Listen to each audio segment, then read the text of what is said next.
So in the last class we were discussing about other theories. ഏതൊക്കെയായിരുന്നു? Agency theory ഉണ്ട്. Agency എന്ന് പറഞ്ഞാൽ എന്താണ്? ഏജൻസീസ് മുഖേന അല്ലെങ്കിൽ ത്രൂ ഏജൻസീസ് പ്രിൻസിപ്പിൾസ് അവരുടെ വർക്ക് ചെയ്യിപ്പിക്കും. അങ്ങനെ വരുമ്പോൾ കോൺഫ്ലിക്റ്റ് ഒഴിവാക്കാൻ അല്ലെ ഡൈവേർജൻസ് ഒഴിവാക്കാൻ മാക്സിമം ഔട്ട്കം അവർക്ക് റിവാർഡ്സ് കൊടുത്താൽ മതി. കൺട്രോൾ എന്ന് പറഞ്ഞാൽ നമുക്ക് എന്തുമാത്രം കൺട്രോൾ നമ്മൾ ചെയ്യുന്ന ആക്ടിവിറ്റിയിലുണ്ടോ അത്രമാത്രം നമുക്ക് മോട്ടിവേറ്റഡ് ആയിട്ട് ആ പ്രവൃത്തി ചെയ്യാനുള്ള ടെൻഡൻസി കൂടുതലായിരിക്കും. ഗോൾ സെറ്റിംഗ് എന്ന് പറഞ്ഞാൽ എന്താണ്? ഗോൾ അച്ചീവ്മെന്റ് ആണ് അല്ലെ, ഗോൾ സക്സസ് അച്ചീവ്മെന്റ് കിട്ടുമ്പോൾ അത് കുറച്ചും കൂടെ സക്സസ് ഫീൽ ചെയ്യാൻ സഹായിക്കും. നമ്മൾ ഗോൾ സെറ്റ് ചെയ്യുമ്പോൾ അത് സ്പെസിഫിക് ആയിരിക്കണം, ജനറൽ ആവരുത്. അതിന് 2 കണ്ടീഷൻസ് ഉണ്ടായിരുന്നു. എന്തൊക്കെയായിരുന്നു? ഒന്ന് ഡിഗ്രി, ആദ്യത്തേത് കണ്ടന്റ് ലെവൽ ഓഫ് ഡിഫിക്കൽറ്റി, രണ്ടാമത്തേത് പാർട്ടിസിപ്പേഷൻ, ഡിഗ്രി ഓഫ് പാർട്ടിസിപ്പേഷൻ എന്ന് പറയുന്നത്. ഓക്കെ, അതിൽ നമ്മൾ പറഞ്ഞു ഫീഡ്ബാക്കിന്റെ റെലവൻസിനെ കുറിച്ചും പിന്നെ എന്തിനെ കുറിച്ചും ഈ പറഞ്ഞ ജനറൽ ആൻഡ് സ്പെസിഫിക് നീഡിനെ കുറിച്ചും ഒക്കെ നമ്മൾ പറഞ്ഞു. പിന്നെ നമ്മൾ ഡിസ്കസ് ചെയ്തുകൊണ്ടിരുന്നതാണ് വൈ ഗോൾസ് ആർ ഇമ്പോർട്ടൻ്റ് എന്ന്. അതൊരു ഭയങ്കര ജനറൽ ആയിട്ടുള്ളൊരു കോൺസെപ്റ്റ് ആണ്. നമ്മൾ പലതവണ ഇതിനു മുമ്പ് ഡിസ്കസ് ചെയ്തുകൊണ്ട് മിസ് അത് പറയുന്നില്ല. You can see that, you can read and you will understand that. അടുത്തതാണ് ബേസിക് ഫീച്ചേഴ്സ് എന്ന് പറഞ്ഞത്. അതായത് നമ്മളൊരു ഗോൾ സെറ്റിംഗ് പ്രോസസ്സിൽ ചെയ്യുമ്പോൾ നമുക്ക് ഉണ്ടാകുന്ന കുറച്ച് കാര്യങ്ങളാണ്.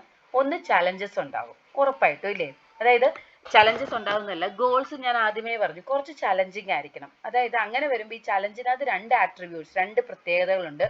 ഗോൾ ഡിഫിക്കൽറ്റിയും ഗോൾ ക്ലാരിറ്റിയും ഉണ്ട്. അതായത് കുറച്ച് മോഡറേറ്റ്ലി ചലഞ്ചിങ് ആവുന്നതിനെയാണ് ഗോൾ ഡിഫിക്കൽറ്റി എന്ന് പറയുന്നത്. ഗോൾ ക്ലാരിറ്റി എന്ന് പറഞ്ഞാൽ എന്താ? എനിക്ക് എന്ത് ചെയ്യണം എന്നുള്ളൊരു ധാരണ വേണം.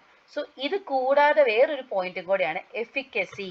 ആരുടെ കോൺസെപ്റ്റ് ആണ് എഫിക്കസി സൈക്കോളജിയിൽ? സെൽഫ് എഫിക്കസി ആരുടെ കോൺസെപ്റ്റ് ആണ്? ഒറ്റ 5 സെക്കൻഡ് തരാം. Very good. ആരുടെ? ആൽബർട്ട് ബാന്തരയുടെ കോൺസെപ്റ്റാ. അതായത് എന്നെ കൊണ്ട് അത് ചെയ്യാൻ പറ്റുമോ എന്നുള്ളൊരു വിശ്വാസം അല്ലേ? Efficacy of the person pursuing the goal also determines. അപ്പൊ ഞാൻ നിങ്ങളോട് പറഞ്ഞു എന്താണ് എന്നെ കൊണ്ട്. ഇപ്പം ഞാൻ ഒരിക്കലും ഒരു ക്ലിനിക്കൽ സൈക്കോളജി പഠിച്ചുകൊണ്ടിരുന്നപ്പോൾ തന്നെ, ഞാൻ ഡിഗ്രി 3rd ഇയർ ആയിരുന്നപ്പോൾ തന്നെ ഞാൻ തീരുമാനിച്ചൊരു കാര്യമാണ്, എന്നെ കൊണ്ട് ക്ലിനിക്കൽ സൈക്കോളജിസ്റ്റ് ആവാൻ പറ്റത്തില്ല. കാരണം എന്താണ്? ഒത്തിരി കാരണങ്ങളിൽ ഒന്നാണ് I did not feel that I have that efficacy. എനിക്കത് ചെയ്യാനുള്ള ഒരു എഫിക്കസി ഇല്ല. അപ്പൊ അതാണ് ഗോൾ ക്ലാരിറ്റിയും ഗോൾ ഡിഫിക്കൽറ്റിയും പിന്നെ എഫിക്കസി. അടുത്തതാണ് മോഡറേറ്റർ. മോഡറേറ്റർ എന്താണെന്നാ മിസ് പറഞ്ഞത്? നമ്മുടെ എക്സിസ്റ്റിംഗ് ഫാക്ടേഴ്സിന്റെ ഇടയ്ക്ക് ഇവരും കൂടെ പ്ലേ ചെയ്യും. അതാണ് മോഡറേറ്റിംഗ് ഫാക്ടേഴ്സ് എന്ന് പറയുന്നത്. അതിന്റെ ഇടയ്ക്കുള്ളവർ എന്തൊക്കെയാണ്? ഗോളും പെർഫോമൻസും തമ്മിലുള്ള ബന്ധത്തിന്റെ ഇടയ്ക്ക് കിടക്കുന്നവരാണ്. ഒന്ന്, ഇപ്പൊ ഞാൻ ഈ പറഞ്ഞ എബിലിറ്റി. നമുക്ക് നമ്മളെ കൊണ്ട് ആ ഒരു ഡിഫിക്കൽട്ട് ടാസ്ക് പെർഫോം ചെയ്യാൻ പറ്റണമെന്നുള്ള ഒരു കഴിവുണ്ട്. ഇപ്പൊ എല്ലാവർക്കും എല്ലാ ടാസ്കും പറ്റിക്കൊള്ളണം എന്നില്ല അല്ലേ? സോ ദാറ്റ് ഈസ് എബിലിറ്റി എന്ന് പറയുന്നത്. ഇപ്പൊ ഞാൻ പറഞ്ഞില്ലേ, ഒരു ക്ലിനിക്കൽ സൈക്കോളജിസ്റ്റ് ആകുമ്പോൾ ചിലർക്ക് മറ്റൊരാളുടെ വേദന കാണുമ്പോൾ ആ വേദനയായിട്ട് മനസ്സിലാക്കി അതിനൊരു സൊല്യൂഷൻ കൊടുക്കാൻ ചിലപ്പോൾ പറ്റിക്കൊള്ളണം എന്നില്ല.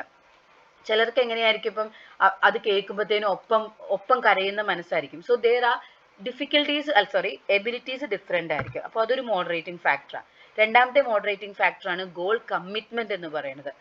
ഇൻഡിവിജ്വലിന്റെ ഡിറ്റർമിനേഷൻ ഉണ്ട്. അതായത് നമ്മൾ ഗോൾ സെറ്റ് ആവാതിരിക്കും. ഇപ്പൊ നമ്മളൊക്കെ ഇല്ലേ, നിങ്ങളെല്ലാവരും ശ്രദ്ധിച്ചിട്ടില്ല, ഒരു പുതിയ കോഴ്സിന് പോകുമ്പോൾ, ഒരു പുതിയ അക്കാഡമിക് ഇയർ വേണ്ട, ഒരു പുതിയ സെമസ്റ്റർ തുടങ്ങുമ്പോൾ തന്നെ നമുക്ക് ഭയങ്കര തീരുമാനമായിരിക്കും, ഇനിയേലും ഞാൻ വൃത്തിക്ക് എല്ലാം കറക്റ്റായിട്ട് ചെയ്യും ഇല്ലേ? സോ ഗോൾ സെറ്റ് ആണ് എന്ന് വിചാരിച്ച്, അതാണ് പറയുന്നത്, this refers to individuals determination to reach a goal regardless of whether the goal was set by the person. അപ്പൊ അതായത് ഇത് മാനേജ്മെന്റ് പറഞ്ഞോ അല്ലെങ്കിൽ അച്ഛനും അമ്മയും പറഞ്ഞോ എന്നുള്ളതല്ല, നമ്മളെല്ലാം ആര് സെറ്റ് ചെയ്തു എന്നുള്ളതല്ല, നമുക്കൊരു ഡിറ്റർമിനേഷൻ ഉണ്ട്. എന്ത്? എനിക്ക് ഈ ഗോളിൽ എത്തിച്ചേരണം എന്നുള്ളൊരു ഡിറ്റർമിനേഷൻ ഉണ്ട്. And goal commitment is higher. നമ്മൾ ഓൾറെഡി പറഞ്ഞു, ഗോൾ കമ്മിറ്റ്മെന്റ് എപ്പോഴാണ് കൂടുതൽ?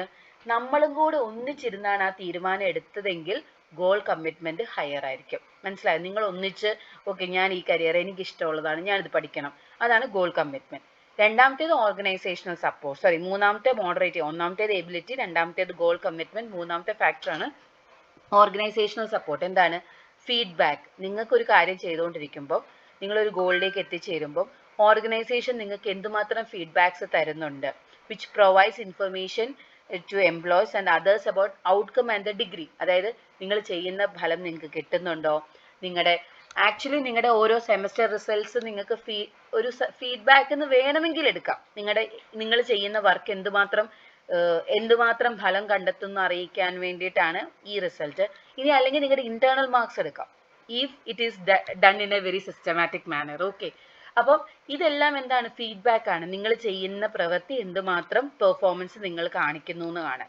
സോ ഫീഡ്ബാക്ക് എനേബിൾസ്, അതുകൊണ്ട് വരുമ്പോൾ എന്താണ് relate perceive rewards to the expected, ഇനി നമുക്ക് ആഗ്രഹിച്ചത് തന്നെയാണോ കിട്ടുന്നത് എന്നൊക്കെ മനസ്സിലാക്കാൻ നമ്മളെ സഹായിക്കും അല്ലെ. ഇപ്പൊ നിങ്ങൾ പരീക്ഷയ്ക്ക് മാർക്ക് വന്നു, റിസൾട്ട് വന്നു കഴിയുമ്പോൾ നിങ്ങൾക്ക് മനസ്സിലാവും ഇത്രയും പഠിച്ചാൽ ഇത്രയും മാർക്ക് കിട്ടും, അല്ലെ ഇത്രയും പഠിച്ചാൽ ഇത്രയും മാർക്കേ കിട്ടത്തുള്ളൂ. ഇതൊക്കെ ഒരു ഫീഡ്ബാക്ക് ആണ്. അടുത്തത് ടാസ്ക് കോംപ്ലക്സിറ്റി. ഞാൻ നിങ്ങളോട് പറഞ്ഞു if the task is simple, the effort encouraged by challenging goals leads directly. അപ്പം ടാസ്ക് സിമ്പിൾ ആണ്, പക്ഷേ ദ എഫേർട്ട് അതൊരു ചലഞ്ചിങ് ഗോൾ ആണെങ്കിൽ എന്ത് ചെയ്യും, നമ്മൾ ഭയങ്കര ഹൈ പെർഫോമൻസ് കാണിക്കും. ഫോർ കോംപ്ലക്സ് ടാസ്ക് ആണെങ്കിൽ, അതായത് കുറച്ച് സിമ്പിൾ ടാസ്ക് ആണ് പക്ഷെ നല്ല ചലഞ്ചിങ് ആണ്, ദ എഫേർട്ട് എൻകറേജ് അല്ലേ, അതിനകത്തേക്ക് എത്താനുള്ള എഫേർട്ട് നമ്മൾ കുറച്ച് ചലഞ്ചിങ് രീതിയിൽ കൊടുക്കുമ്പോൾ നമ്മൾ ഹൈ പെർഫോമൻസ് കാണിക്കും.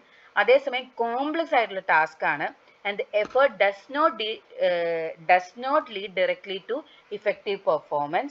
It has to be decided where and how the effort is to be allocated. അതായത് സിമ്പിൾ ടാസ്ക് ആണെങ്കിൽ നിങ്ങൾ എഫേർട്ട് നന്നായിട്ടിട്ടാൽ നിങ്ങൾക്ക് ഉറപ്പായിട്ടും സക്സസ്സിലേക്ക് കിട്ടും. പക്ഷെ ഭയങ്കര കോംപ്ലക്സ് ടാസ്ക് ആണെങ്കിൽ നിങ്ങൾക്ക് എഫേർട്ട് മാത്രം പോരാ എന്നാണ് പറയുന്നത്. ഓക്കെ, അപ്പോൾ അതാണ് മോഡറേറ്റിംഗ് ഫാക്ടേഴ്സ് എന്ന് പറയുന്നത്.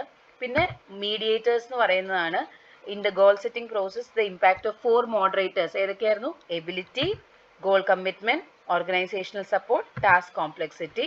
ഇത് മാത്രം പോരാ, പിന്നെ എന്താണ്? Is motivated with direction of attention, efforts exerted by a person, persistence or the willingness of a person to, അതായത് നമുക്ക് ഇതെല്ലാം ഉണ്ടെങ്കിലും കോൺസ്റ്റന്റ് ആയിട്ട് പെർസിസ്റ്റന്റ് ആയിട്ട് ഈ വർക്ക് പിന്നെയും ചെയ്യാനുള്ള, ഇപ്പൊ ഞാൻ പറഞ്ഞില്ലേ മിസ് റെക്കോർഡിംഗ് ഇട്ടു, ഇതിപ്പോൾ 14ാമത്തെ അല്ലെ 15ാമത്തെ റെക്കോർഡിംഗ് ആയിരിക്കും.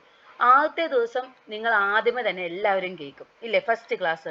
പക്ഷെ പിന്നീട് ആ 13 ദിവസം അല്ലെ 5 ദിവസം മിസ് റെക്കോർഡിംഗ് ഇടുമ്പോൾ 5 ദിവസവും ഒരേപോലെ കേൾക്കുന്നവർക്ക് ഈ പറയുന്ന അത് അവരുടെ ഒരു മീഡിയേറ്റർ ഫാക്ടറാണ്. കാരണം എന്താ, അവർ ഡയറക്ഷൻ ഓഫ് അറ്റൻഷൻ എങ്ങോട്ടും പോയില്ല, അവർ ആ തീരുമാനിച്ചത് അതുപോലെ പോയി. അത് ക്ലാസ്സിൽ 1-2 പേരെ അല്ലെങ്കിൽ 5 പേരെ മാക്സിമം കാണത്തുള്ളൂ. ബാക്കി എല്ലാവരും എവിടെയാ പരാജയപ്പെടുന്നതെന്ന് പറഞ്ഞാൽ ഈ കോൺസ്റ്റന്റ് ആയിട്ടുള്ള അറ്റൻഷൻ അവർക്ക് അങ്ങ് പോകും. അവർ പല കാരണങ്ങൾ എന്താണ്, നമ്മൾ ഈ സാധനം മാറ്റി വെക്കും. സോ നമ്മൾ എല്ലാവരും ഗോൾ സെറ്റ് ചെയ്യും, പക്ഷേ ഈ മീഡിയേറ്റർ ഫാക്ടർ ഇല്ലേ എന്ന് പറഞ്ഞാൽ എന്താണ്, നമ്മുടെ ഈ അറ്റൻഷൻ ഡിറക്ഷൻ എങ്ങോട്ട് ശ്രദ്ധ കൊടുക്കണം, ഈ മൊമെന്റിൽ എങ്ങോട്ട് ശ്രദ്ധ കൊടുക്കണം എന്നുള്ള അത് നമ്മളെപ്പോഴും ഗോളിൽ നിന്ന് മാറ്റി നമ്മൾ മറ്റ് പല ഫാക്ടേഴ്സ്, ചിലപ്പോൾ ഫ്രണ്ട്ഷിപ്പ്, ചിലപ്പോൾ റിലേഷൻഷിപ്പ്, ചിലപ്പോൾ എന്റർടൈൻമെന്റ്, ഈ വക കാര്യത്തിലേക്ക് നമ്മളങ്ങ് കൊടുക്കും. അപ്പൊ നമ്മൾ ഗോളിൽ എത്തുവോ? ഇല്ല. So the way in which an individual often through experience and instruction decides to tackle. അപ്പൊ ഇതെങ്ങനെയാ മനസ്സിലാവുന്നത്? മറ്റുള്ളവരുടെ ഇൻസ്ട്രക്ഷൻ, ഇപ്പൊ നിങ്ങളുടെ പേരൻസ് പറയുന്നത് ക്ലാസ് കേൾക്ക് എന്ന് പറയുന്നത് കൊണ്ട് ചിലപ്പോൾ കേൾക്കാം, അല്ലെങ്കിൽ നിങ്ങളുടെ അനുഭവത്തിൽ നിന്ന് ഞാൻ ഇതെല്ലാം കൂടെ കൂട്ടിയിട്ടാൽ ഞാൻ മടി പിടിക്കും, അതിലും ഭേദം ഞാൻ ഇടയ്ക്കിടയ്ക്ക് ഇത് കേട്ടു പോകുന്ന. സോ നിങ്ങളുടെ അനുഭവങ്ങളും ഇൻസ്ട്രക്ഷനും ആണ് നിങ്ങളെ കോൺസ്റ്റന്റ് ആയിട്ട് ഈ അറ്റൻറ്റീവ് ആയിട്ട് നിലനിർത്താൻ പ്രേരിപ്പിക്കുന്നത്. സോ അതും ഒരു ഇമ്പോർട്ടൻറ്റ് ഫാക്ടറാണ്, മീഡിയേറ്റർ ആണ്.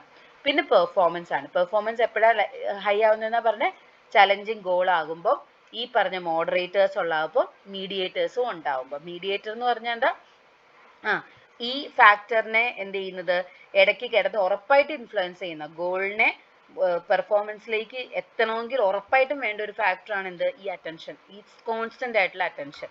ലാസ്റ്റ് വൺ റിവാർഡ് ആണ്. റിവാർഡ് എന്താണ്? ഇറ്റ് ഈസ് കണ്ടിജന്റ്, നമ്മുടെ പെർഫോമൻസിനനുസരിച്ചായിരിക്കും എപ്പോഴും റിവാർഡ് കിട്ടുന്നത്. So also act as A inducement. ചിലപ്പോൾ അത് ചെയ്യാൻ നമ്മളെ പ്രേരിപ്പിക്കും, പക്ഷെ പലപ്പോഴും എന്താണ്, റിവാർഡ് എന്ന് പറയുന്നത് നമ്മൾ ചെയ്തതിന്റെ ഫലമായിട്ടായിരിക്കും കിട്ടുന്നത്. ഈ റിവാർഡ്സ് 2 തരമാണ്, എക്സ്റ്റേണലും ഇന്റേണലും. പിന്നെ സാറ്റിസ്ഫാക്ഷൻ എന്ന് പറയുന്നത് മെനി ഫാക്ടേഴ്സ് കോൺട്രിബ്യൂട്ട് ചെയ്യുന്നുണ്ട്. എന്താണ്, നല്ല ചലഞ്ചിങ് വർക്ക് ആണെങ്കിൽ, നല്ല വർക്ക്, സാലറി, പഠിക്കാനൊരു അവസരം, നല്ല വർക്കിംഗ് കണ്ടീഷൻ, ഇതെല്ലാം നല്ല സാറ്റിസ്ഫാക്ഷനിലേക്ക് നയിക്കും. പക്ഷേ സംടൈംസ് ഡിഫിക്കൽട്ടി ലെവലാണ് ഒരു ഏറ്റവും നല്ല സാറ്റിസ്ഫാക്ഷൻ. അതായത് ഇപ്പം നിങ്ങൾക്ക് അധികം മനസ്സിലാവാത്ത ഒരു കോൺസെപ്റ്റ് അല്ലെങ്കിൽ ഒരു സാധനം നിങ്ങൾക്ക് മനസ്സിലാക്കി എടുക്കുമ്പോഴാണ് നിങ്ങൾക്കത് എന്താ പറയുന്നത്, കൂടുതൽ സാറ്റിസ്ഫൈഡ് ആവുന്നത്. So A very difficult goal which cannot be achieved easily result in dissatisfaction. അതായത് നിങ്ങൾക്ക് ഭയങ്കര ഡിഫിക്കൽട്ട് ടാസ്ക് ആണെങ്കിൽ which cannot be achieved easily, അതായത് പെട്ടെന്ന് അത് കിട്ടിയില്ലെങ്കിൽ നിങ്ങൾക്ക് എന്തോ ചെയ്യും, ഡിസാറ്റിസ്ഫാക്ഷൻ ഉണ്ടാവും. Therefore one may have to compromise. അപ്പോൾ നമ്മൾ എപ്പോഴും വിചാരിക്കുക നമ്മളൊരു മോഡറേറ്റ് അല്ലെങ്കിൽ ഒരു നമ്മളെ കൊണ്ട് പറ്റുന്ന പോലത്തെ ഒരു challenging. So some level of satisfaction is associated with simple striving. അതായത് ഇനി വളരെ സിമ്പിൾ, ഇപ്പൊ എക്സാമ്പിൾ, നിങ്ങൾ ഒരു കൊച്ചു കുഞ്ഞിൻ്റെ കൂടെ ഷട്ടിൽ ബാറ്റ് കളിക്കുവാന്ന് വിചാരിക്കുക. ഓക്കെ, ഷട്ടിൽ ബാറ്റ് കളിക്കുന്നു. കാര്യം അത് ഇപ്പൊ ഞാനും എൻ്റെ കൊച്ചും കൂടെ കളിച്ചാൽ അവനെ തോപ്പിക്കുമ്പോൾ എനിക്ക് ഉറപ്പായിട്ട് ഒരു സാറ്റിസ്ഫാക്ഷൻ കിട്ടൂലേ, അല്ലേ? അതേസമയം ഞാനൊരു എക്സ്പേർട്ടിൻ്റെ കൂട്ടത്തിൽ കളിക്കും, ഒരൊറ്റ തവണ പോലും എനിക്ക് ബാറ്റ് അടിക്കാൻ പറ്റുന്നില്ലെങ്കിൽ ഞാൻ ഉറപ്പായിട്ടും ഡിസാറ്റിസ്ഫൈഡ് ആയിരിക്കും. So, such as responding to challenge, okay, and the belief that benefits may still be derived from the experience. അപ്പം ഇനി പക്ഷെ ഇങ്ങനെ വരുമ്പോൾ ചിലപ്പോഴെങ്കിലും നമ്മൾ വിചാരിക്കും ഭയങ്കര ഡിഫിക്കൽട്ട് ആണെങ്കിലും നമ്മൾ എന്തായിരിക്കും, ഓക്കെ എനിക്ക് അനുഭവം കിട്ടിയല്ലോ, ഞാൻ അവരുടെ കൂട്ടത്തിൽ കളിച്ചപ്പോൾ എനിക്ക് കുറച്ച് എക്സ്പീരിയൻസ് കിട്ടിയല്ലോ എന്ന് വിചാരിച്ച് നമ്മൾ സാറ്റിസ്ഫാക്ഷൻ ആയിട്ട് വിചാരിക്കും. സോ എപ്പോഴും നല്ലത് ചലഞ്ചിങ്, ഒരു മോഡറേറ്ററി ചലഞ്ചിങ് ആണ്. തീരെ പാടുള്ളതാണെങ്കിലും നമ്മൾ തോറ്റുപോയാൽ നമുക്ക് സങ്കടം തോന്നും. ഭയങ്കര സിമ്പിൾ ആണെങ്കിലും നമുക്ക് സന്തോഷം തോന്നും, കാരണം നമ്മളാണല്ലോ അൾട്ടിമേറ്റ്ലി ജയിക്കുന്നത്. അതുകൊണ്ട് സോ ലിമിറ്റേഷൻസ് ഇതൊക്കെയാണ്, നിങ്ങളൊന്ന് വായിച്ചു നോക്കുക. ഇനി ഗോൾ സെറ്റിംഗ് നടത്തി അല്ലെങ്കിൽ അത് ആഡിക്വേറ്റ് അല്ലെങ്കിൽ നമുക്ക് ഉണ്ടാകുന്ന പ്രശ്നം എന്താ, നിങ്ങൾ ക്വിറ്റ് ചെയ്യും, നിങ്ങൾ വരാതിരിക്കും, നിങ്ങൾ ഡ്രഗ്സ് എടുക്കും, നിങ്ങൾ പല രീതിയിൽ എപ്പോഴും ഇങ്ങനെ പരാതികൾ പറഞ്ഞുകൊണ്ടിരിക്കും, അല്ലെങ്കിൽ മറ്റുള്ളവർ ചോദിക്കുന്നത് ചെയ്തു കൊടുക്കത്തില്ല, ഭയങ്കര ദേഷ്യവും അഗ്രഷനും ഒക്കെ ആയിരിക്കും നിങ്ങൾ ചെയ്യുന്നത്. ഓക്കെ, സോ അതാണ് goal setting theory. Thank you.